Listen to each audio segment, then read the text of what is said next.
Welcome my YouTube channel Durga sir ji में आपका स्वागत है। आज हम बात करेंगे बीटीसी यानी डीएलएड फर्स्ट सेमेस्टर के अंतर्गत साइंस का 2015 से 2022 तक के जितने भी बहुभिक वाले प्रश्न आए हैं उन सभी को हमने कवर किया है। साथ ही साथ हमने कुछ इंपॉर्टेंट क्वेश्चन को भी दिया है। जिसमें पहला क्वेश्चन कह रहा है कि निम्नलिखित में उभयचर प्राणी कौन सा है। तो अब देखिए उभयचर होता क्या है। ऐसा प्राणी जो जल और थल दोनों चल लेता है उसे हम बोलते उभयचर बोलते हैं।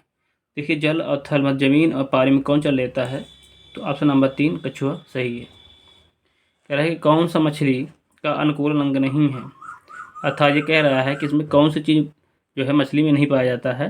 तो धार रेखित शरीर मतलब उनके जो मछली शरीर होता है उसमें रेखाएँ पाई जाती हैं, बिल्कुल सही हैं। पंख भी पाए जाते हैं और गलफड़े भी पाए जाते हैं, लेकिन फेफड़े मछली में नहीं पाए जाते हैं, फेफड़े मनुष्य में पाए जाते हैं, इसलिए ऑप्शन 4 इसका सही आंसर है। अगला क्वेश्चन कह रहा है निम्नलिखित में यौगिक कौन है। जो कह रहे हैं इसमें कौन से यौगिक है, जल, सोना, पीतल, चांदी। देखिए चांदी का जो संकेत होता है वो एजी होता है। पीतल जो है कॉपर और जिंक से मिलकर बना होता है, इसे बोलते हैं मिश्र धातु। ठीक है। एक सोना सोना का जो सिंबल होता है वो आपका एयू होता है। तो ये जल का फॉर्मूला होता है H2। देखिए यही तत्व से एक निश्चित अनुपात मिला बना था, हाइड्रोजन और ऑक्सीजन में से बना हुआ है, इसलिए इसका यौगिक आपका जल है। ठीक है, ऑप्शन नंबर ए सही इसका। अगला क्वेश्चन है कौन सी विधि घुलनशील पदार्थों को द्रव घुलनशील पदार्थ ठोस पदार्थों को द्रव से पृथक करना होता है। देखिए ठोस है और द्रव में घुला हुआ है। ठीक है, तो दो ही चीज़ें होती हैं, शक्कर पानी में घुला हुआ होता है कि वही घुल पाता है, ये तो नमक पानी में घोल दे तो वही घुला होता है। ठीक है, तो देखिए हम किस विस्तार को अलग कर पाते हैं। एक होता निर्धारणा, एक होता वाष्पीकरण, एक होता तलछटीकरण, एक होता छानना। तो छानना आप जानते ही हैं। तलछटीकरण मतलब होता है कि कुछ देर रख दो, कि आप जैसे मिट्टी पानी के घोल घोलते हैं, कुछ देर रखने के बाद मिट्टी जमीन बैठ जाती है तो उसे बोलते हैं तलछटीकरण। एक होता है वाष्पीकरण। वाष्पीकरण मतलब जब गर्म करते हैं तो पानी उड़ जाता है, जो उसमें बचता है वही बचता है।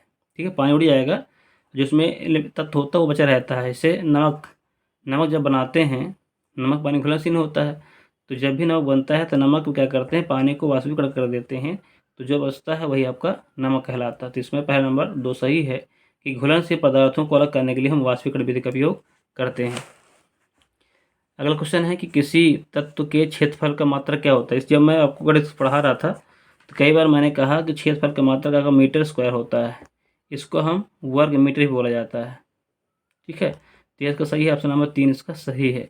अगर आयतन कहा जाए तो आयतन का होता है मीटर क्यूब, इसे बोलते हैं घन मीटर। ठीक है, चलिए अगला क्वेश्चन देखते हैं थोड़ा सा। मछली में श्वास लेने के लिए कौन सा अंग पाया जाता है। मछली जो किससे सांस ले पाती है, फेफड़े से, गलफड़े से, त्वचा से, उपयुक्त शरीर से। देखिए फेफड़े जो होते हैं मनुष्य पाए जाते हैं, इसमें सही नहीं है। अगर उपयुक्त लिखा तो ये भी सही नहीं है, त्वचा भी नहीं, इसका मतलब ये हमारा गलफड़ा नंबर 2 सही। इसके पहले क्वेश्चन इस तक आ चुका है। तो गलफड़े द्वारा मछली सांस लेती है पानी में। कह रहा है 1 गज बराबर कितने के, 5 फुट के, 4 फुट के, 3 फुट के, 2 फुट के। तो 1 गज बराबर होता है 3 फुट के बराबर होता है। अगला क्वेश्चन कह रहा है घुलनशील ठोस पदार्थों को द्रव से पृथक करने की कौन सी विधि होती है। तो मैं इसके पहले बता चुका हूँ, वाष्पीकरण होती है। तो वाष्पीकरण कहाँ पर है, यहाँ पर वाष्पन है। वाष्पीकरण द्वारा हम जो है घुलनशील ठोस पदार्थों को हम द्रव से अलग करते हैं। देखिए दोबारा रिपीट क्वेश्चन हुआ है, तो इस तरह कुछ रिपीट होते रहते हैं, खाली उसके शब्द बदल जाते हैं। ठीक है, चलिए हम आगे बढ़ते हैं अगले क्वेश्चन की ओर। अगला क्वेश्चन कह रहा है कि पहलवान को भार उठाने में लगने वाला बल कौन सा होता है। जब पहलवान उठाता है किसी बल को तो उसके हाथों में पूरा जोर जाता है ना, उसको बल जो है पूरे हाथों में जाता है। तो हाथ में क्या होते हैं, पेशियाँ होती हैं, इसलिए बोलते हैं पेशी बल। विद्युत बल देखिए जब हम किसी दो चीज़ को रगड़ते हैं तो उनके बीच में चुंबकत्व उत्पन्न हो जाता है, तो उसे बोलते हैं विद्युत बल। और विद्युत बल के कारण मोटर चलती है आपकी। चुंबकीय बल भी ऐसा होता है, दो चुंबक के बीच लगने वाले बल को चुंबकीय बल कहते हैं। जैसे डीसी मोटर होता है, डीसी मोटर में दो चुंबक लगे होते हैं, उस द्वारा काम करता है। तो ऑप्शन नंबर इसका ऐसा ही है, पेशी बल द्वारा पहलवान उठाता है। ठीक है, कोई भी चीज़ उठाओगे जो शरीर से काम होता है उसे पेशी बल कहते हैं। ठीक है, चने के बीज को दो हल्के पीले रंग की संरचना का नाम क्या है, उसे बोलते हैं बीज पत्र। है ना, बीज के जब बीज चने छीलेंगे तो पीले रंग का निकलता चना। है ना, भिगोने पर जब दो अलग अलग हो जाए तो उसे बोलते हैं बीज पत्र। दही को मथनी द्वारा तीव्र गति से मथने पर प्राप्त मक्खन को पृथक करने की विधि क्या कहते हैं? जब हम मथाने दही निकालते हैं, जो हम दही को मथते हैं तो क्या होता है, क्रीम किनारे के बर्तनों के किनारे लग जाती है, तो वो होता है उपकेंद्रीय बल के द्वारा होता है।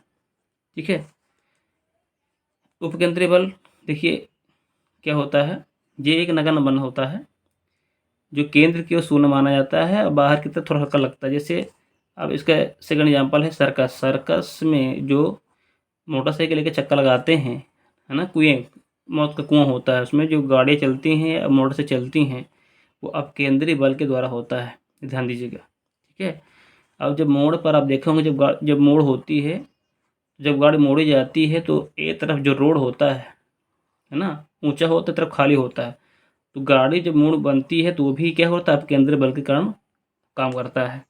ये एग्जाम्पल होते हैं हम केंद्रीय बल के, या फिर केंद्रीय नगन माना जाता है। ठीक है, तो ये अब केंद्रीय कोई बल नहीं होता, लेकिन इसको नाम मात्र के लिए नाम दिया जाता है। जो बल बाहर की ओर लगता है उसे हम अकेंद्रीय बल कहते हैं। तभी हम मरते हैं तो क्रीम बाहर बाहर लग जाती है, बर्तन लग जाती है, तो अब केंद्रीय बल कारण है। मौत का कुआं जो मोटरसाइकिल चलाता है वो भी अब केंद्रीय बल कारण है, और जो मोड़ पर गाड़ी हम घुमाते हैं वो भी अब केंद्रीय बल कारण ही घूम पाती है, या घर्षण बल कारण घूम पाती है। सुषुप्त पौधा किसे कहा जाता है? जड़ को, बीज को, फूल को, पत्तियों को, इसका आंसर है बीज। बीज को हम सुषुप्त पौधा कहा जाता है। कह रहा है कि 1 फुट बराबर होता है कितने के? 1 फुट कितने बराबर होता है? जब आप 1 फुट की पटरी देखेंगे, लाएंगे, ठीक है, 1 फुट की पट्टी होती है ना 12 इंच की, तो उसमें होता है 30.48 सेंटीमीटर आपका होता है, सेंटीमीटर में। उसका हम 30 सेंटीमीटर होती है, जो पटरी होती है उसमें 30 सेंटीमीटर होती है। इसमें 30 सेंटीमीटर ऑप्शन है ही नहीं है, इसमें ही 30 है, तो हमें ऑप्शन नंबर 4 ही सही करेंगे। ठीक है, न्यूटन की गति संबंधी कौन सा नियम प्रतिक्रिया के नियम कहलाता है? ठीक है, क्रिया प्रतिक्रिया का नियम बोला कहलाता है हमारा, तृतीय नियम कहलाता है। तीसरा नियम जो है वो क्रिया प्रतिक्रियक बल कहता है। जैसे क्रिया प्रतिक्रिया मतलब होता है जब आप किसी चाटा मारेंगे तो वो भी आपको चाटा मारेगा, है ना। तो जैसे आपने क्रिया किया वैसे उसने भी क्रिया किया, तो क्या हो गया, क्रिया प्रतिक्रिया हो गई। जब आप फुटबॉल में पैर मारते हैं तो फुटबॉल जो है आगे वो भागता है, फुटबॉल भी आपके पैर उतने ही बल मारते जितना आपने पैर मारा है, लेकिन फुटबॉल हल्की होती इसलिए चली जाती है। ठीक है, जब दीवार में आप पैर मारते हैं तो दीवार भी आपको उतनी ही पैर मारता है। ठीक है, तो जितना बल से आप दीवार को मारा है उतनी ही बल से आपको मारता है, इसलिए आपको पैर में चोट लग जाती है। लेकिन पैर आप सब मजबूत होती है इसलिए वो आपके ही पैर जल्द लगता है। ठीक है, तो जब किसी को मारते हैं तो वो उतना ही बल लगाता है, अर्थात एफ हमारी तरफ बल लगाते हैं तो उससे हमको एफ माइनस के एफ बल मिलता है ना। जब हम यहाँ एफ पर फोर्स मारते हैं तो वहाँ से उल्टा हमको माइनस एफ बल मिलता है, तो बोलते हैं गति के तृतीय नियम से होता है। यहाँ पर दोष दे दिए मैंने, नोट कर लीजिए, नॉन ऑफ दिस कर लीजिए। देखिए प्रथम का जो नियम है उसे जड़त्व का नियम कहा जाता है, और द्वितीय के नियम के एफ बराबर एम ए कहा जाता है। ठीक है, चलिएगा क्वेश्चन देखते हैं। जड़त्व के नियम कहेंगे तो प्रथम नियम कहेंगे, क्रिया प्रति के नियम कहेंगे तो हमको द्वितीय का नियम कहा जाता है। ठीक है, तो ये भी ध्यान दीजिएगा कि प्रथम नियम को हम जड़त्व का नियम कहते हैं। जड़त्व नियम क्या कहता है, जब कोई वस्तु बल लगाया जाता है तो वो उसी अवस्था में रहता है। ठीक है, उसी अवस्था में रहने का प्रयास करता है। ठीक है, तो ये गति के प्रथम नियम के कारण होता है। ठीक है, जैसे कोई मेज के ऊपर पुस्तक रखी है तो जब तक रखी रहे जब तक उसमें हम बार बार नहीं लगाएंगे, है ना, वो रखी तो रखी ही रहेगी। तो यही नियम हमारा कहता है गति का प्रथम नियम कहलाता है, और प्रथम नियम को जड़त्व का नियम भी कहते हैं, जिसे गैलीलियो ने दिया था। द्वितीय नियम बता दिया, द्वितीय नियम होता है एफ बराबर एम ए। एफ बराबर एम ए मतलब बल बराबर होता है द्रव्यमान गुणे त्वरण। ठीक है, ये इसका फार्मूला होता है। किसी वस्तु लगाया गया बल जो है उसके द्रव्यमान उसके त्वरण के गुणनफल के बराबर होता है, द्वितीय नियम। ठीक है, तृतीय नियम होता है संवेग शिक्षा के नियम, एफ बराबर माइनस के एफ के। ठीक है, ध्यान दीजिएगा। बल की इकाई क्या है, तो बल की इकाई होती है न्यूटन। हाँ, थोड़ा सा इसको थोड़ा समझ लेते हैं। बल की इकाई क्या होती है, देखिए यहाँ पर बल का सूत्र होता है एफ बराबर एम ए गुणे ए। तो इसका ये एम है वो द्रव्यमान होता है, द्रव्यमान का मात्रा होता है किलोग्राम। अब ये त्वरण है, त्वरण का मात्रक होता है मीटर प्रति सेकेंड स्क्वायर होता है। तो बल का मात्रक होता है किलोग्राम मीटर प्रति सेकेंड में। इसका सूत्र हो गया किलोग्राम मीटर सेकेंड स्क्वायर, इसका मात्रक हो गया बल का। ठीक है, इसका दूसरा मात्रक होता है न्यूटन, तीसरे में तो होता है डाइन। ठीक है, ये MKS पद्धति होती है, किलोग्राम मीटर प्रति सेकंड को बोलते हैं MKS पद्धति। MKS पद्धति में इसका दूसरा नाम होता है न्यूटन। ठीक है, और उसे बोलते हैं CGS पद्धति, है ना, सेंटीमीटर ग्राम सेकंड को बोलते हैं डाइन। तो इसका मात्रक, बल का मात्रक डाइन होता है। ठीक है, तो बल की इकाई है, न्यूटन भी होता है, डाइन भी होता है। इसका मतलब दो सही है, डाइन इसका सही है। अगर हम बढ़ते हैं, इसके साथ भी जान लीजिए कि एक न्यूटन जो होता है 10⁵ डाइन के होता है, ध्यान दीजिएगा। ठीक है, एक न्यूटन जो बराबर होता है 10⁵ डाइन के बराबर होता है। ठीक है, अगर एक डाइन कहा जाए तो 10⁻⁻5 न्यूटन का होगा। ठीक है, घात बढ़ जाएगी। ठीक है, तो मैंने इसको सिखा चुका हूँ भिन्न वाले में, कैसे ऊपर नीचे करते हैं। ठीक है, चलो हम बढ़ते हैं क्वेश्चन की ओर। अगला क्वेश्चन कह रहा है कि फल का पेड़ से गिरना 21 बल का होता है। देखिए, कोई भी आप देखो, जब न्यूटन जी कह रहा है फल का पेड़ से गिरना किसको जानना है, तो देखिए, जब कोई वस्तु नीचे गिरती है, ठीक है, तो ज़मीन क्या करता है, एक बल लगाता है। ठीक है, ज़मीन अपनी को खींचता है, तो ज़मीन जिस बल से खींचता है उसे बोलते हैं गुरुत्वीय बल। ठीक है, और ज़मीन में लगने वाले बल को बोलते हैं गुरुत्वाकर्षण बल बोलते हैं, और जो ज़मीन वस्तु खींचती है तो उसको बोलते हैं गुरुत्वीय बल। ठीक है, तो ये इसका ऑप्शन नंबर 3 सही है। गुरुत्वीय बल के कारण कोई वस्तु ऊपर से नीचे गिरती है, कोई भी हो, यहाँ पर कह रहा है फल गिर रहा है, तो जरूरी फल गिरे। कोई भी वस्तु अगर ऊपर गेंद फेंकते हैं, ठीक है, बॉल फेंकते हैं, तो थोड़ी देर बाद बॉल वापस आ जाती है। तो ये वापस आ रही है, वो क्यों होती है, वो गुरुत्वीय बल के कारण होती है। अगला क्वेश्चन कह रहा है कि बालू और लोहे की छीलन को पृथक किया जाता है ना। बालू और लोहे को छिलके होते हैं, कैसे करते हैं। देखिए, जो बालू है, बालू लोहा मिला है, लोहा किस में चिपकता है, चुम्बक में। इसका मतलब चुम्बकीय विद्युत द्वारा ही अलग करेंगे। ठीक है, तो बालू चुम्बक, अगर लोहा अलग करना है, चुम्बक ले आइए, तो लोहा को चिपक जाएगा चुम्बक में, या बालू अलग हो जाएगी। इसका नंबर 2 सही है। पत्ती द्वारा जनन होता है, पत्ती द्वारा बनता है। देखिए, बबूल का फूल होता है, फूल से फल बनते हैं, ये नहीं होगा। केला में फूल होता है, फूल से फल बनता है, ये भी नहीं होगा। आम में फूल निकलते हैं, फूल से फल बनता है, ये भी नहीं होगा। ऑप्शन नंबर ए सही है, अजूबा में ही पत्ती द्वारा जनन होता है। अगला क्वेश्चन कह रहा है कि उभयचर जंतु है। देखिए, इसके क्वेश्चन रिपीट हो चुका है। ऐसे जानवर जो जल और थल दोनों रहते हैं, वो कौन से होते हैं, मेढक होता है, और इसके पहले अपने पास सांप भी होता है, और कछुआ भी होता है। क्वेश्चन, द्रव्यमान का मात्रक क्या होता है। द्रव्यमान एक भार है, भार का मात्रक हमेशा किलोग्राम होता है, इसके बारे में बता चुका हूँ। जब F बराबर, मैंने M×A बताया था, M एक द्रव्यमान होता है, मास होता है, तो मास का मात्रक किलोग्राम ही होता है। देखिए, हम माप इससे माप सकते हैं, इससे माप सकते हैं, लेकिन जो मेन मात्रक होता है वह किलोग्राम ही होता है। ठीक है, और इसी द्रव्यमान का CGS पद्धति में क्या होगा, तो ग्राम होता है, और MKS पद्धति में आपको किलोग्राम होता है। ये ध्यान दीजिएगा। घर्षण बल निर्भर करता है। देखिए, घर्षण बल जो है किस पर निर्भर करता है। देखिए, घर्षण बल होता क्या है, पहले जान जाइए। घर्षण मतलब फिसलना। ठीक है, जब कोई दो वस्तु रखी होती है आपस में, ठीक है, जैसे पेन रखा है मेरे किताब के ऊपर, तो अगर इसको खींचेंगे, है ना, दो वस्तु हो गए, नीचे जमीन फर्श हो गई, किताब हो गई, ऊपर पेन हो गया। जब पेन खिसकाते हैं तो इन दोनों के बीच में एक बल लगता है ना, दो सतहों के बीच में बल लगता है, जिसे हम घर्षण बल कहते हैं, है ना। घर्षण बल क्या होता है कि इसे हम पेन खींच रहे हैं, तो ये पेन खींचने में थोड़ा सा क्या करता है, रोकता है ना। क्यों रोकता है, क्योंकि इनके बीच में घर्षण बल लग रहा है, इसलिए इस पेन को आसानी से खींचने नहीं देता है। जैसे पेन को लुढ़काते हैं ना, जब पेन को लुढ़काते हैं, ठीक है, तो ये विरोध करती है, तो जिसके कारण देखिए, अगर घर्षण बल हो तो खिसकना होता है। ठीक है, तो अगर घर्षण बल अगर नहीं होगा, कोई वस्तु अगर चलती रहेगी, ठीक है, जैसे हम साइकिल का पैडल मारते हैं, ठीक है, तो साइकिल का पैडल और रिम में बीच में होता है, उसमें एक बल लगता है। अगर बल ख़त्म हो जाए बीच में, तो क्या हो गया, साइकिल कभी रुके ही नहीं। ठीक है, तो ध्यान दीजिएगा, तो जो बल लगता है बीच में से बोलते हैं घर्षण बल। जब हम झूला झूलते हैं, झूले झूलने पर एक यहाँ मारते, यहाँ जाते हैं, एक बार यहाँ जाते हैं, एक बार यहाँ जाते हैं, तो ये बीच में हवा में लगता है घर्षण बल। अगर यही हवा में घर्षण बल लगना बंद हो जाए तो झूला कभी रुके ही नहीं। ठीक है, ध्यान दीजिएगा। तो घर्षण बल जो होता है, जो चीज़ जितनी खुरदुरी होगी, घर्षण बल उतना अधिक लगता है। बरसात दिनों में मिट्टी चिकनी हो जाती है, जब उसमें चलते हैं आप तब गिर जाते हैं। क्यों गिर जाते हैं? घर्षण बल के कारण गिर जाते हैं, क्योंकि वहाँ घर्षण बल शून्य होता है। तो जिस जगह घर्षण बल शून्य होता है वो चिकनी होती है।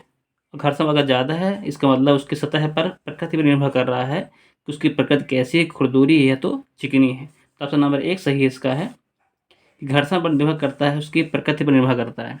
ठीक है। तो मशीनें जो पुर्जे बनाए जाते हैं तो चिकने होते हैं, क्यों? वो इसलिए बनाए जाते हैं कि इसमें घर्षण बल कम लगे और हमारा चलता रहे, है ना, सामान चलता रहे। तो इसलिए क्वेश्चन कह रहा है कि घर्षण बल निर्भर करता है, तो घर्षण बल सतह पर निर्भर करता है। जब कोई मेज होती है, मेज के ऊपर किताब रखी है, तो इनके दोनों के बीच में बल लगता है, इसे बोलते हैं घर्षण बल। घर्षण बल जो होता है, ठीक है, सतह की प्रकृति में निर्भर करता है कि वो चिकनी है तो खुरदुरी है। तो बात समझ में आ गई, घर्षण बल की परिभाषा समझ में आ गई। दो सतह के बीच लगने वाले बल को घर्षण बल कहते हैं, जो एक दूसरे को खिसकने में मदद रोकता है, खिसकने को रोकता है। तो कह रहा है एसआई पद्धति में बल का मात्रा क्या होगा। देखिए पहले आ चुका है एसआई पद्धति। इंटरनेशनल सिस्टम द्वारा एसआई पद्धति क्या होता है, इसका बल का मात्रक होता है किलोग्राम मीटर प्रति सेकंड स्क्वायर। ऑप्शन नंबर 3 सही है। ठीक है, क्योंकि एफ बराबर होता है एम ए, बता चुका हूँ। एम द्रव्यमान का मात्रक किलोग्राम होता है और त्वरण का मात्रक होता है मीटर प्रति सेकंड स्क्वायर। यही ऑप्शन नंबर 3 सही है। अगला कह रहा है कि बर्तन बनाने कुम्हार के चाक में किस प्रकार गति होती है। जब बर्तन कुम्हार बनाता है तो यहाँ पे एक धुरी लगी होती है और ये चक्का घुमाता रहता है ना। तो चक्का जो पहिया होता है वो घूमता रहता है, मतलब अपनी धुरी पर ही घूमता रहता है। तो जो वस्तु अपनी धुरी पर घूमता है उसे बोलते हैं घूर्णन गति। ठीक है, जो वस्तु अपनी ही वस्तु घूमता है उसे बोलते हैं घूर्णन गति। जैसे आप लट्टू देखें, लट्टू होती है, रस्सी बांध घुमा देना होता है ना, रस्सी बांधे फेंक देते हैं, तो वो वस्तु क्या होती है, अपनी जगह घूमती रहती है, उसे बोलते हैं घूर्णन गति। घड़ी आपने देखी है, घड़ी अपनी जगह घूमती रहती है, घूमती घूमती रहती है, वो होती है घूर्णन गति। दोलन गति समझ लीजिए। दोलन गति क्या होती है, ऐसी गति जो अपने स्थान के आगे पीछे घूमती रहे, जो अपने स्थान से इधर उधर घूमती रहे, उसे बोलते हैं दोलन गति। सरल रेखीय गति उसे कहते हैं जो एक सीधी रेखा में गति करता है। जैसे कोई वस्तु एक सीधी रेखा में गति करता है उसे बोलते हैं सरल रेखीय गति बोलते हैं। अगला है वृत्तीय गति, है ना। वृत्तीय गति उसे बोलते हैं जो वृत्त के किनारे किनारे गति करता है, उसे हम वृत्तीय गति कहते हैं। ठीक है, तो ये कुम्हार वर्तमान कुम्हार की गति होती है कि घूर्णन गति कहलाती है। तो वृत्तीय गति का उदाहरण क्या होता है, जब कोई वस्तु वृत्ताकार घूमती है, जैसे पृथ्वी सूर्य की जगह चक्कर लगाती है ना। पृथ्वी जो है ये सूर्य है और पृथ्वी इसकी ओर चक्कर लगाती है, इसका मतलब उसमें क्या कौन सी गति है, वृत्तीय गति, क्योंकि वृत्त का आकार घूम रहा है, इसे हम बोलते हैं उसको वृत्तीय गति बोलते हैं। ठीक है, तो ये बात समझ गई। और जब पृथ्वी घूमती है तो पृथ्वी घूम रही है तो पृथ्वी अपनी जगह घूम रही ना, है ना, पृथ्वी अपनी जगह में रुक कर घूम रही है, इसे बोलते हैं घूर्णन गति। ये गतियाँ आपको समझ में आ गई होंगी। चलिए हम आगे बढ़ते हैं क्वेश्चन की ओर। अगला क्वेश्चन कह रहा है कि नर और मादा के युग्मन को क्या कहते हैं। जब नर मादा हो तो उसे बोलते हैं फर्टिलाइजेशन, इंसेशन बोलते हैं। ठीक है, रिप्रोडक्शन ये है नर मतलब मेल फीमेल जब होते हैं तो उसमें होता है निषेचन। ठीक है, निम्न में से कौन सा सजीव है, इसमें कौन सा सजीव है, मोटर है, रेलगाड़ी है, केचुआ और साइकिल। ऑप्शन नंबर 3 सही है। सजीव मतलब जिसमें जान होती है सजीव होता है, केचुआ में जान होती है, इसलिए इसका 3 नंबर सही है। कोशिका भित्ति पाई जाती है, कोशिका भित्ति हमेशा पादप में पाई जाती है, पेड़ में पाई जाती है, जंतु में नहीं पाई जाती, इसका ऑप्शन नंबर ए इसका सही है। अगला क्वेश्चन कह रहा है कि यौगिक उदाहरण क्या है। यौगिक फिर देखवा गया। यौगिक उदाहरण क्या है, वायु है, धुआं है, चीनी है, ये चीनी के विलयन है, तो इसका आंसर सही है। देखिए शुगर जो फार्मूला होता है C6H12 और 11 होता है। ठीक है, ये कार्बन हाइड्रोजन ऑक्सीजन के अणुओं से मिलकर बना होता है, तो ये चीनी एक आपका यौगिक है। धुआं ये क्या होता है, वायु का मिश्रण होता है। ठीक है, इसमें कई विभिन्न प्रकार की वायु होती है, इसे मिश्रण बोलते हैं। धुआं में भी मिश्रण होता है, चीनी के विलयन भी मिश्रण है, तो इसका ऑप्शन नंबर 3 सही है, चीनी। अगला क्वेश्चन कह रहा है कि कायिक प्रवर्धन संभव है। कायिक प्रवर्धन संभव है, कायिक प्रवर्धन मतलब क्या होता है, आपने गुलाब के पौधे लगाए हैं तो आपने डाली काट के लगाई होगी, है ना। तो इस तरह की विधि होती है वो आपका होता है कायिक प्रवर्धन। तो जड़ द्वारा भी होता है, गन्ना लगाना तो जड़ उसको लगाया जाता है, तना, जैसे गुलाब पेड़ लगाना तो उसका तने काट लगा देते हैं। और पत्ती द्वारा भी हम क्राफ्टिंग द्वारा करते हैं ना, जब क्राफ्टिंग करते हैं तो इनके द्वारा हम कायिक प्रवर्धन करते हैं। मतलब आपको कृत्रिम होता है। कायिक प्रवर्धन क्या होता है? कृत्रिम होता है। इसको आदमी स्वयं करता है, उसके द्वारा ही संभव हो पाता है। तो ये सभी द्वारा हो पाता है। ऑप्शन नंबर 4 सही है। ठीक है। बल का मात्रक क्या होता है? न्यूटन। मैं पहले बता चुका हूँ, बल का मात्रक आपका न्यूटन होता है। अगला क्वेश्चन कह रहा है निम्न में संयुक्त पत्ती कौन सी है? संयुक्त पत्ती आपकी नींबू की पत्ती है। ऑप्शन नंबर 3 सही है। ठीक है, चलो आगे बढ़ते हैं। कह रहा है कि जंतुओं और पौधों दोनों में उभयनिष्ठ कौन सा लक्षण पाया जाता है? मतलब दोनों जो पाए जाते हों, तो प्रजनन भी करते हैं, वृद्धि भी होते हैं और पोषण भी करते हैं। तीनों आदमी भी करते हैं और जंतु भी करते हैं, पौधे भी करते हैं, इसलिए उपयुक्त सभी सही है। ऑप्शन नंबर 4 सही है इसका। अगला क्वेश्चन कह रहा है कि जंतु होते हैं, जंतु क्या होते हैं? दूसरे जंतु जानवर, जो जंतु हो चाहे इंसान हो, दूसरों के खाने में डिपेंड करते हैं ना, दूसरों को खाना उनसे छीनने की कोशिश करते हैं, लेते हैं, तो इसे बोलते हैं परपोषी। परपोषी होता है ऐसा भोजन जो दूसरों से लेते हैं, वो बोलते हैं परपोषी। स्वयं होता है स्वयं से अपना ही भोजन बनाते हैं, स्वयपोषी बोलते हैं। तो जंतु जो होते हैं हमेशा परपोषी होते हैं। अगला होता है पौधे में प्रजनन होता है। ठीक है, ये पौधा आपका अलैंगिक होता है और जो मनुष्य होते हैं उसमें अलग लैंगिक होता है। तो पौधे पूछ रहा है, इसका नंबर 2 सही है, अलैंगिक। ठीक है। कौन सा पौधा अधिक उपयोग के कारण संकटग्रस्त हो गया है? देखिए हम अभी तक, तो आप इसी चावल है, गेहूँ है, मक्का है। देखिए अभी इस समय बो सकते हैं, लेकिन सर्पगंधा इस समय आपको नहीं मिलता है। ठीक है, तो ये कह रहा है इसे यही, तो वो कह रहा है कौन संकटग्रस्त है? तो आपका सर्पगंधा जो है इस समय संकटग्रस्त प्रजाति में आ रहा है। अगला क्वेश्चन कह रहा है कि जीवधारियों के नामकरण की द्विनाम पद्धति किसने दिया था? तो लिनियस दिया था। इसका ऑप्शन नंबर 1 सही है। लिनियस ही जीवधारी के जो वैज्ञानिक के नाम साधारण नाम जो दिए थे, 2 नाम पद्धति, वो आपके लिनियस ने दिया था। खाद्य श्रृंखला में प्रथम जो खाने की श्रृंखला होती है, उसमें प्रथम हमेशा हरे पौधे ही आते हैं। ठीक है, पहला कि हरे पौधे आएंगे, फिर शाकाहारी जंतु आएंगे। हरे पौधे, जो घास हो गई, तो घास कौन खाती है? बकरी खाती है, तो बकरी एक शाकाहारी जंतु में आ जाती है। फिर बकरी कौन खाता है? बकरी को खाता है जानवर, मतलब शेर। तो शेर आपके होते हैं मांसाहारी, तृतीय में आ जाते हैं। ठीक है, तो इस तरह पहले में कह रहा है, तो पहले में आपके हरे पौधे आते हैं। ऑप्शन नंबर 2 सही है। पृथ्वी द्वारा किस वस्तु पर कौन सा बल आकर्षण बल का कार्य करता है? देखिए जब सूर्य, पृथ्वी जो है सूर्य के चारों चक्कर लगाता है, तो यहाँ पर कि कौन सा बल लगता है? बीच में कौन सा बल लगता है? इसका लगता है गुरुत्वीय बल। इसको बोलते हैं गुरुत्वाकर्षण बल भी बोलते हैं। तो ऑप्शन नंबर 2 सही है इसका। ठीक है। अगला क्वेश्चन कह रहा है कि घूमता हुआ लट्टू कौन सी गति करता है? देखिए जब लट्टू, एक रस्सी वाला लट्टू होता है, रस्सी में बांध कर फेंक देते हैं तो अपनी जगह घूमता रहता है। फ्रिंगी देखा हमने, फ्रिंगी जो घुमा देते हैं हाथ से, तो अपनी जगह घूमता रहता है। तो किस प्रकार की गति होती है?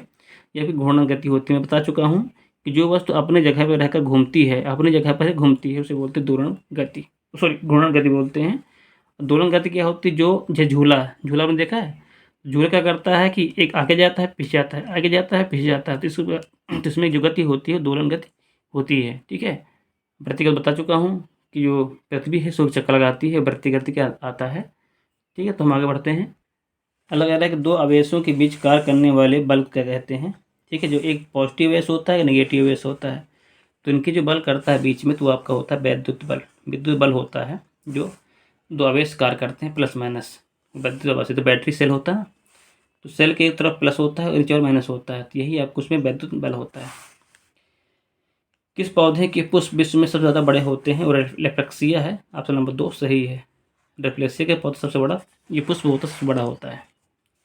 पृथ्वी का घूमना किस गति के कारण होता है? देखिए क्वेश्चन आ चुका है, ये आपका होता है पृथ्वी घूमना, पृथ्वी अपने जगह घूम रही है, इसका मतलब होता है घूर्णन गति। अब हम 3 सही। बल का सूत्र क्या होता है? तो बल बराबर बता चुका हूँ, बल F बराबर होता है m गुणे a, द्रव्यमान गुणे त्वरण। ऑप्शन नंबर 2 सही, 3 नंबर सही है, 3 सही इसका। सीजीएस पद्धति में बल का मात्रक क्या होता है? तो सीजीएस पद्धति बल का मात्रक डाइन होता है, मैं आपको बता चुका हूँ। ठीक है, ऐसे पद्धति में किलोग्राम होता है, एमकेएस पद्धति में न्यूटन होता है और सीजीएस पद्धति में डाइन होता है। एमकेएस पद्धति बल का मात्रक आप क्या होता है? तो एमकेएस पद्धति बल का मात्रक आपको न्यूटन होता है।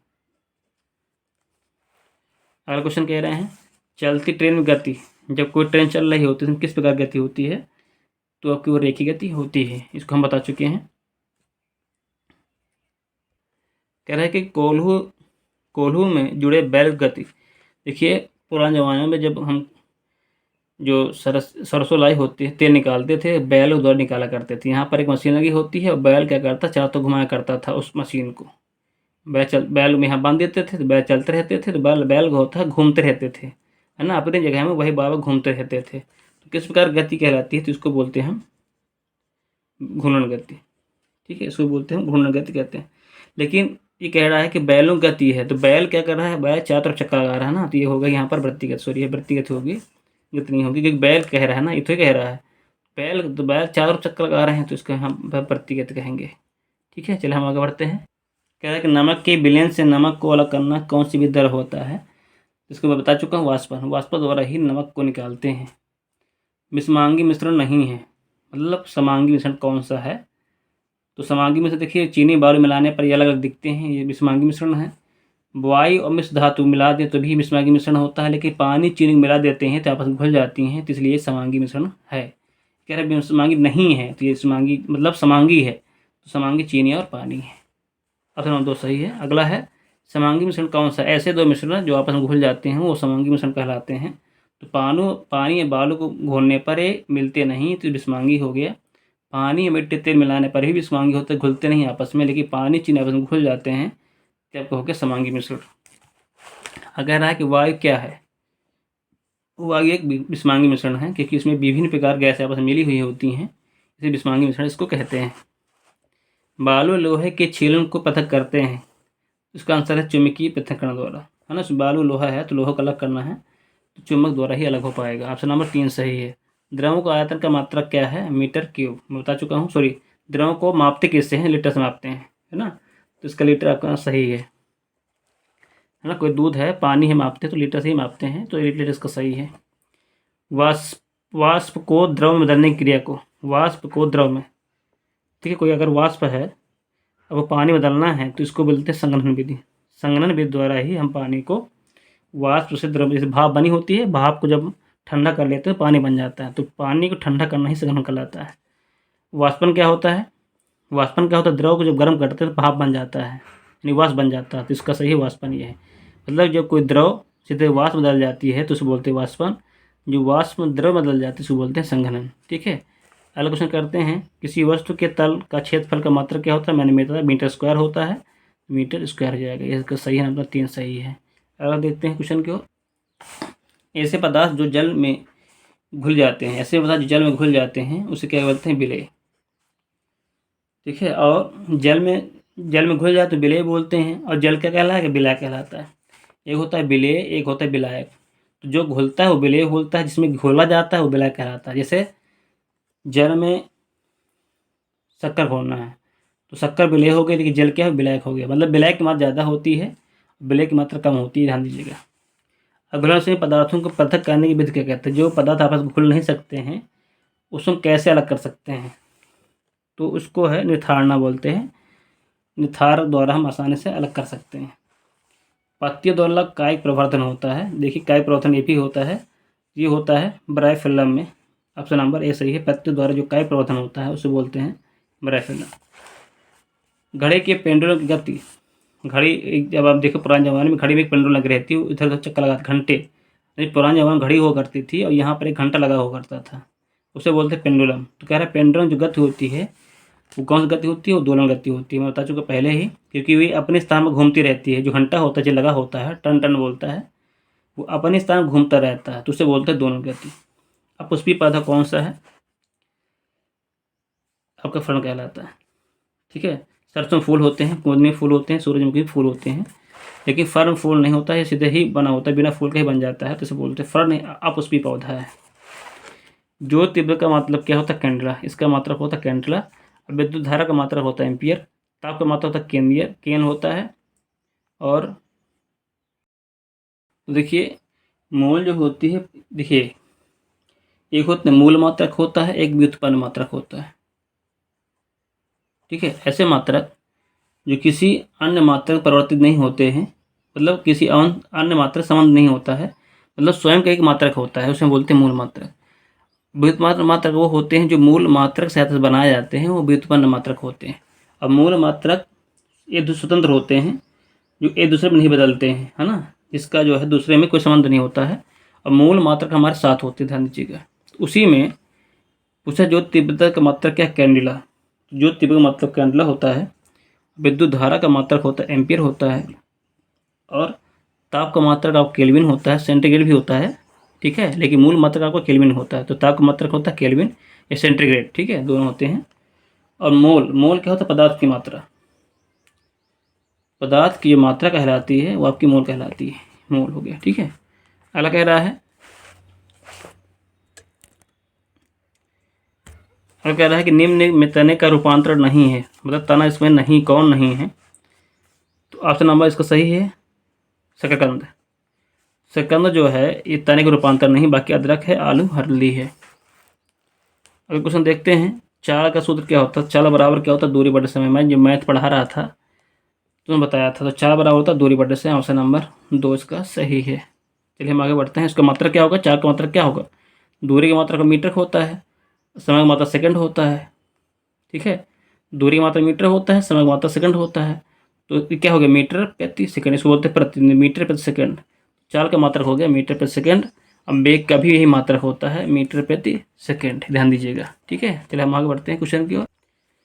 अगला क्वेश्चन है कि शरीर का तापमान कितना होता है। तो शरीर का तापमान 37 डिग्री सेंटीग्रेड होता है। मनुष्य का जो शरीर तापमान होता है वो 37 होता है। फ़ारेनहाइट में 98.6 होता है फ़ारेनहाइट के, ध्यान दीजिएगा, ठीक है।